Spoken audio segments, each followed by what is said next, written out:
Bonjour à tous, bonjour, j'espère que vous allez bien. On va aller voir pour la semaine du 7 août au 12 le message. Alors, je vais mettre une carte, laisser tomber une carte du tarot de Marseille. Voilà, les cartes majeures, je prends essentiellement les 22 lames du tarot de Marseille. Une carte de l'oracle de lumière pour le message de la semaine. Je demande au guide du 7 août, du 6 août, pardon.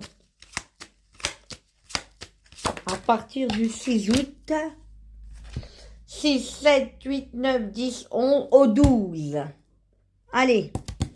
Ou alors, on a le jugement au tarot de Marseille.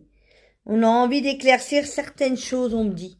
Et retrouver l'équilibre et peut-être balayer des situations qui n'ont plus lieu d'être.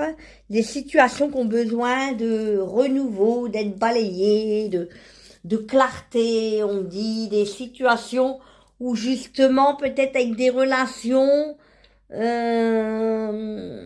qui vont être plus favorables à du renouveau. On a le jugement, oulala, on a la justice.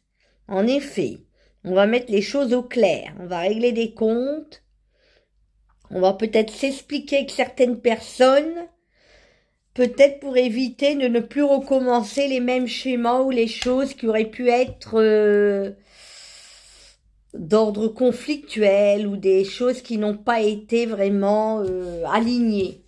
J'ai l'impression que c'est une semaine de remise en cause, on me dit, de nouveauté, de renouveau, on voit les choses autrement, on fait le point. Qu'est-ce que je peux dire encore? La discrétion. Ah, la discrétion, peut-être que vous devez être discret dans ce que vous allez devoir accomplir, faire cette semaine.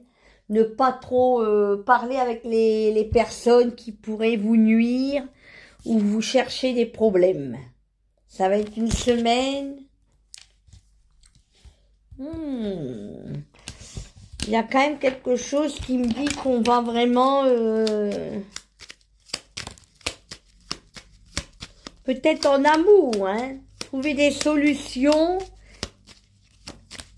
réfléchir pour pouvoir, voilà, vous mettre avec une personne qui vous tient à cœur, mais qui est peut-être pas tout à fait libre. Et il y aura un choix à faire et vous allez vouloir vraiment essayer de mettre les choses au clair avec une personne qui va peut-être revenir de votre passé par rapport à une situation qui n'a pas été claire au niveau affectif. Voire même une trahison, quelqu'un qui était avec une autre personne et qui devait faire un choix. Et je vois qu'il y aura des réconciliations, du renouveau, vous allez avoir des nouvelles de cette personne. Bon, alors pour certains, on me dit, il faut garder l'espoir par rapport à une situation qui a bloqué avec une autre personne qui n'était pas tout à fait libre. Peut-être que vous êtes en triangulaire. Oui, et qu'il y a quelque chose qui bloque ou qui vous oppresse, qui vous empêche d'être vraiment en paix, être vraiment heureuse dans une situation où c'est délicat, on me dit, au niveau affectif. Et vous avez besoin de vous recentrer, rester chez vous, de réfléchir et de retrouver l'équilibre, la chaleur humaine, de voir une réconciliation, hein, on me dit.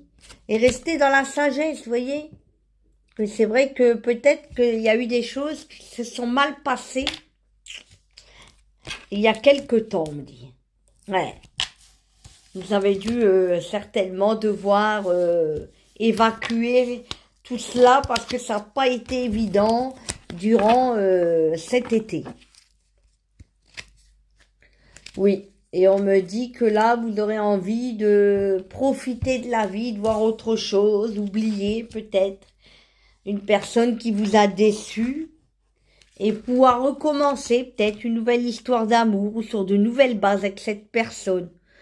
Mais en tout cas, c'est une semaine, vous allez mettre au point certaines choses et faire des projets.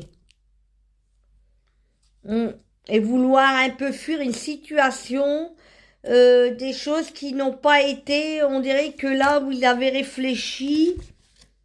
Et vous n'avez plus envie d'accepter des personnes négatives ou instables ou qui vous fuient à chaque fois, qui vous échappent à tout point de vue et qui ne vous apportent pas la stabilité. Vous avez besoin de mettre en place, j'ai l'impression, des projets, des choses bien concrètes pour pouvoir avancer et repartir vers du renouveau, des nouvelles bases, on me dit. Et en même temps, vous voulez sortir d'une prison, d'une certaine prison. Alors ça peut être une prison affective, une prison mentale ou d'une relation qui ne pouvait pas vous apporter vraiment le côté, voyez, stable, sécurisant, le bonheur, l'amour, ce que vous recherchez vraiment, qui vous rende vraiment heureuse. Et oui, c'est triste. Mais on me dit que le bonheur, voilà, c'est vous qui avez choisi. C'est peut-être un mal, on me dit, pour un bien. C'est même sûr.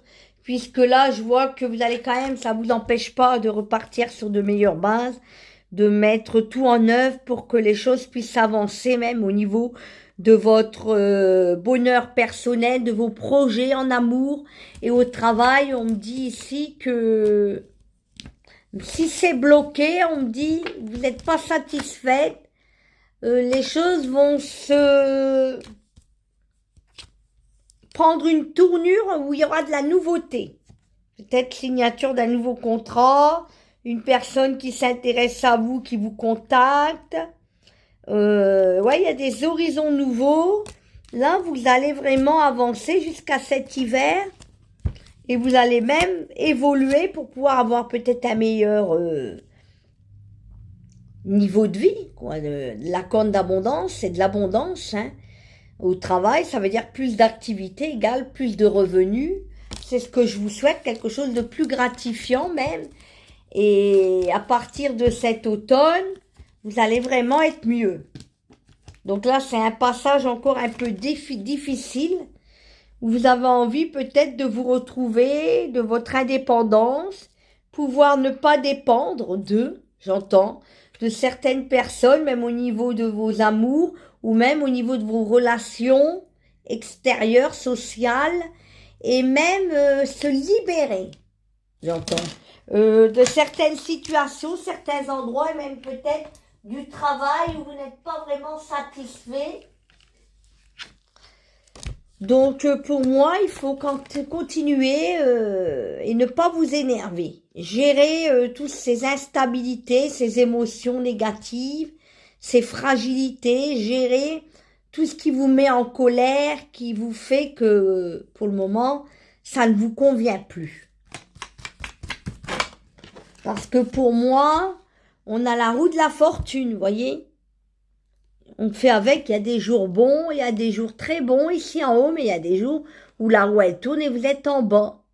Ça, c'est ce qu'on appelle les aléas de la vie. Il y a la période des vaches maigres, ici en bas, et il y a la période de gloire. Vous voyez, vous sentez que vous avez la puissance, vous êtes protégé, vous êtes vraiment... vous avez la puissance, le pouvoir, le contrôle par rapport à des situations, ça va mieux, mais il y a des périodes aussi où des fois la roue, c'est le cycle de la vie.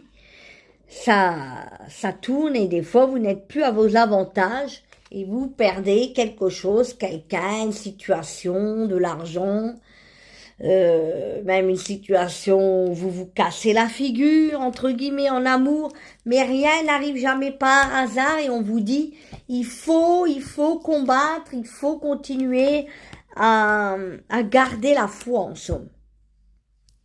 Voilà. Au quotidien et pouvoir croire qu'il y aura des jours meilleurs. Après la pluie vient le beau temps.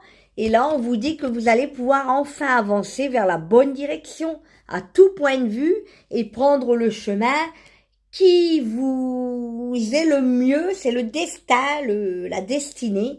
C'est que c'était peut-être pas votre destin et qu'il vaut mieux prendre le chemin qui vous est prévu par le grand plan là-haut, la destinée.